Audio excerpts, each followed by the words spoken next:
In a world where technological and logistical progress are such a huge influence on whether or not any country could soar into a golden age of economical and personal development, or single-handedly reduce the living conditions for an entire continent. So in this video, I'm going to talk about a mode of transportation that I believe has single-handedly hampered humanity's progress in creating a better world.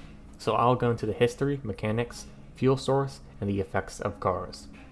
We'll also do an efficiency comparison to other vehicles.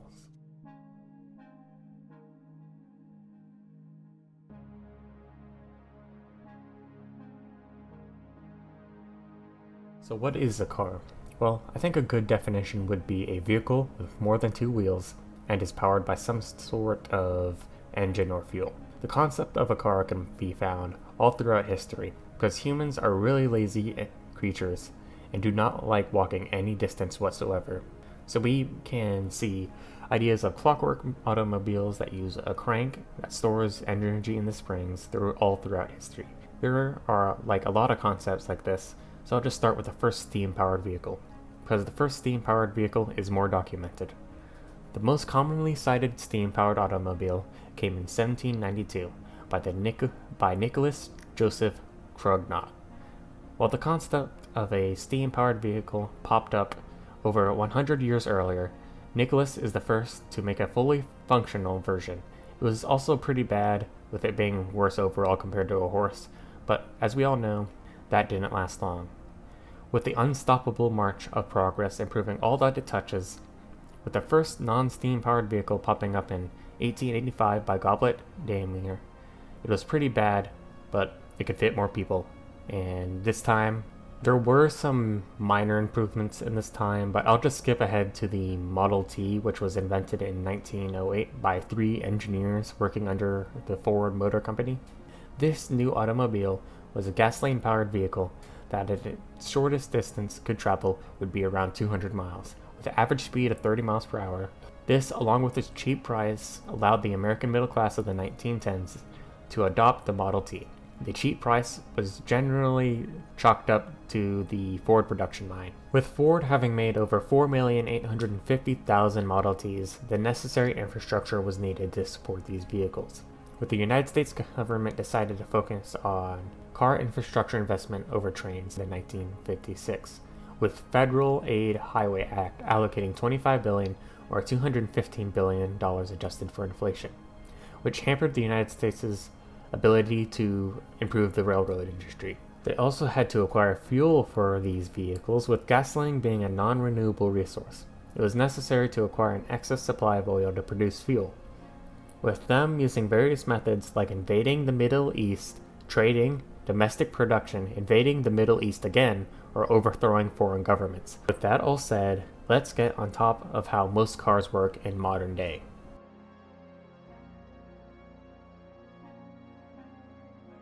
There are many different types of engines that are used today. There are electric, gas, petrol, diesel, internal combustion, external combustion, 1-cylinder, 8-cylinder, rotary engines, water-cooled engines, and horizontal engines. There are so many different types that all function so differently, it is honestly astounding. This may be the only part of cars I actually enjoy.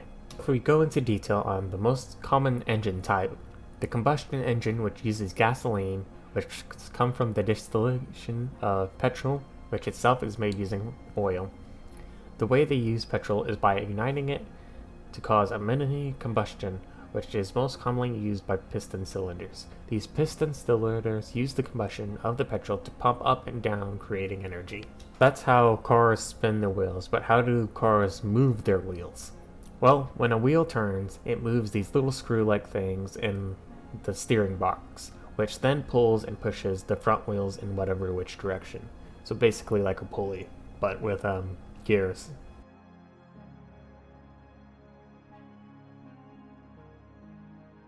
Like I stated in the mechanics part of the video, cars need a source of fuel. Unlike the human-powered transportation, where we need to eat to live anyway, so why cover it? Well, with this one, we don't really drink gasoline, and it's really important to the concept of cars, so we are going to cover it. Let's start with oil. Oil is a non-renewable resource that over millions of years formed from the matter of dead algae and other biological life. This resource can be used for many different things, like paint, plastics, and some food/medicines. But there is also a lot of negatives that come with this resource. It needs heavy amounts of infrastructure to extract, refine, transport, and safely use. For example, you need a massive amount of drills to remove the oil from the ground, which is extremely bad for the environment, even without considering the CO2 released and oil spills. This causes amounts of land terraformation, with the clearing of land to not interfere with the production or extraction of oil, causing the land to sink due to the space that the oil filled up now being empty, causing the ground to sink. Due to oil being a non-renewable resource that is tied to land, there are, have, and will be wars over this resource. This wouldn't be as bad as a problem if global energy production wasn't around 31% of oil. According to the Statistical Review of World Energy in 2020, this number only includes energy production, so this excludes all manufacturing and transportation needs. Okay, so I keep saying how much oil is a non-renewable resource. So how much do we have left? Well, the numbers are a little iffy. We have 55-ish years of proven oil reserves, which is according to 2020 production, which, depending on how old you are, sounds like a lot or not. But the problem is not when we run out, but when we start getting low.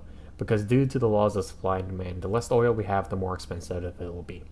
So with the only 55 years of proven oil reserves left, it will start getting expensive really fast.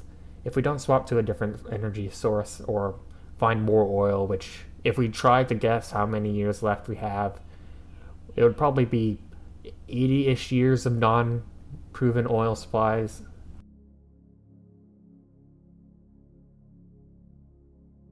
Cars are really bad for the environment, not just in the burning of fuel, but in the infrastructure surrounding it. For instance, if you have an all-electric car fleet that still needs roads, recharging stations, and parking lots, that still negatively affects the environment. So let's talk about the environment first. Cars use gasoline, which comes from oil, as a fuel, and when this fuel is burned, it releases CO2 and other dangerous chemicals into the air, which contribute to climate change. According to EPA.gov, the United States' main emission of CO2 is transportation, making up 29% of all emissions. Roads also contribute a lot to destroying the environment. With roads needing to be built on ground and needing to connect to other roads, this is in order to effectively allow cars to access all possible locations. You need to destroy and terraform locations in order for roads to work effectively. For instance, a road needs to be built between two cities. There are two possible locations, one through a forest with flat, somewhat even land, or a hilly terrain with little to no life. Which is more likely? Well, whatever your answer was, it's wrong. What the United States decides to do is build both because the United States' international infrastructure is decided by the state, and the state wants federal money that is provided for them, which causes the fracture and splintering of ecosystems that force animals and seeds to cross these 8-lane highways that flood and carry these big, fast-moving death boxes. Now, the other important piece of infrastructure that cars need are refueling stations.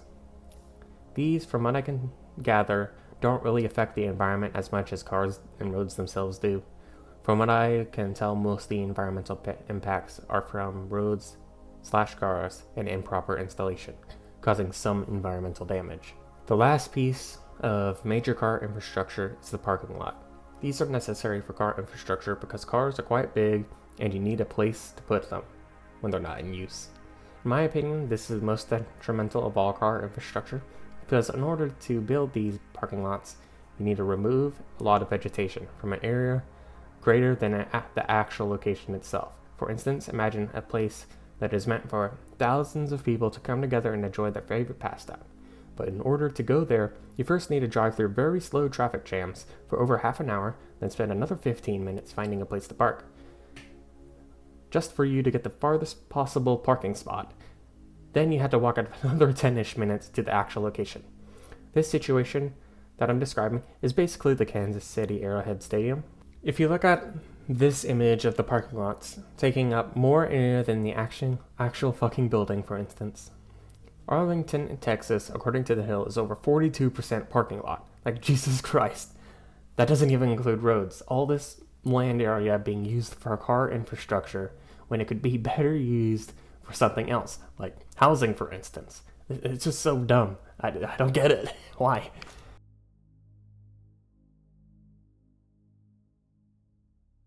While cars as a whole are more powerful, can go for longer, and are faster than most man-powered vehicles / land vehicles, these all seem like that this brings cars near one of the best vehicles man has ever created.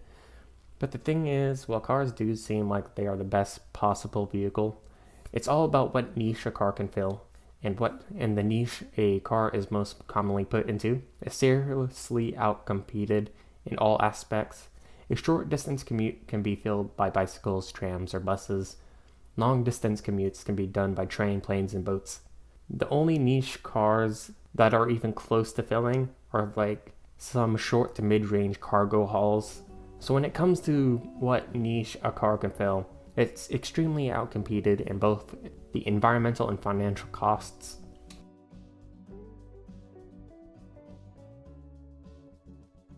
Alright, this is the ratings part of the video. So let's go over my criteria. First, we got starting cost, which is the cost to start getting this transportation. Second, we have distance, which is the furthest possible distance without stopping. Third, we got speed, which states the overall speed. Fourth, we have storage. This is how much space and equipment is required to store the vehicle. Fifth, we have carry weight, how much the vehicle is able to carry.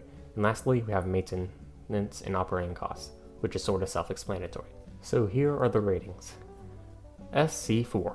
Cars are quite expensive. They have so many moving parts and requirements, it raises the price up by a lot. Due to cars being powered by fuel source, they can go way longer than most transportation. S7. While they are faster, there are faster forms of transportation. ST2. These chunky docks need a lot of space to store, while being difficult to take out and put in. C6. Cars are 6 due to the exponential growth of other transportation. M3. Same reasoning as SC. Just to keep in mind, these are from the perspective of a private owner, and they do not take in account the government perspective due to cars being mostly a privatized vehicle, meaning each car is owned by the individual. While the infrastructure is provided by the state, it is not necessarily noticeable in terms of cost compared to the direct upfront costs that the private owner would theoretically come across.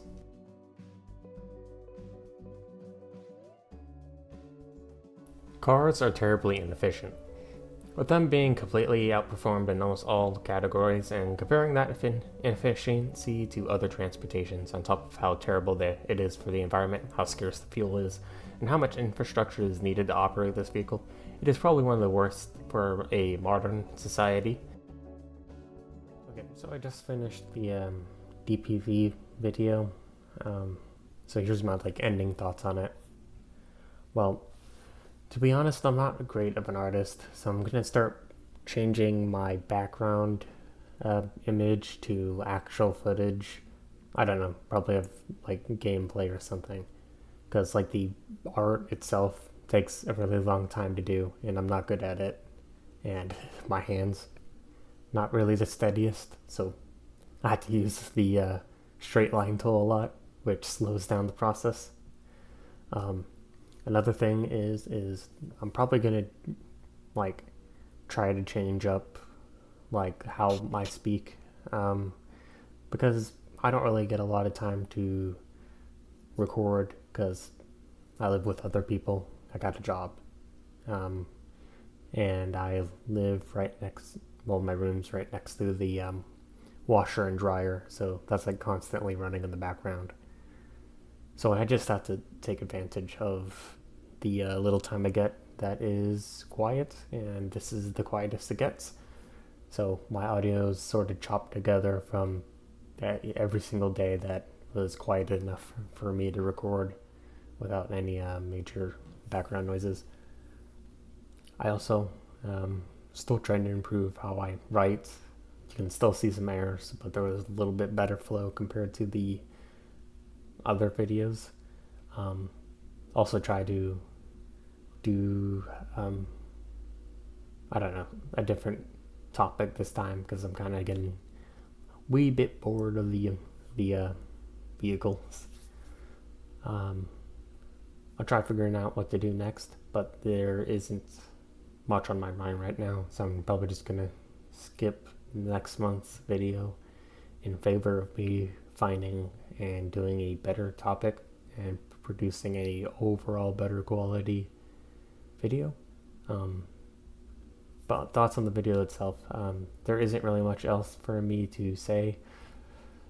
There is like some things I wish I got more time in doing, but with the time limit, I set like my arbitrary time limit of 1 month. I gotta put this out. I gotta stick to the timeline. No matter how much I want to improve on it, I need to just keep doing it, because if you focus on one project too long, you start getting discouraged, and yeah, you just sort of get yourself in a slog. So I'm gonna just end this here, no matter how terribly I think this video is. So yeah, thanks for watching that garbage. Yeah, bye bye.